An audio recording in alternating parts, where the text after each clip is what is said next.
তোরা দেখো ভাত খাওয়ার পর কতটুকু কাজ হলো। ওখানে 10 ফিটের হাইট একটা পোস্ট, 6 6-এর পোস্টে দাঁড়া করলাম। এই পাশেও, আর এই পাশে একটা 7 ফিট 4 সুতা একটা পাইপ লাগবে। দেখো আগে আমরা করেছিলাম, দেখেছো গাইস কতই না ফিনিশিং কাজ আমাদের। তাও তোমরা যদি একটু লাইক শেয়ার না করো তাহলে কিরকম লাগে বলো তো। একটু কাছে যেয়ে দেখাচ্ছি, দাঁড়াও। দেখো মাঝখানের জিনিসটা কিভাবে দিলাম, ওয়াল লোড, যাতে মাঝখানে বেঁকে না যায়। দেখছো গাইস, দেখো এখান থেকে আমাদের আবার এই সাইডটা হয়ে যাবে।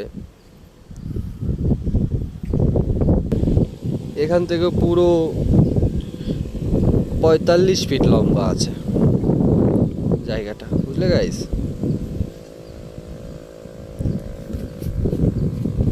দেখো আমায় একটু সাপোর্ট টাপোর্ট করো।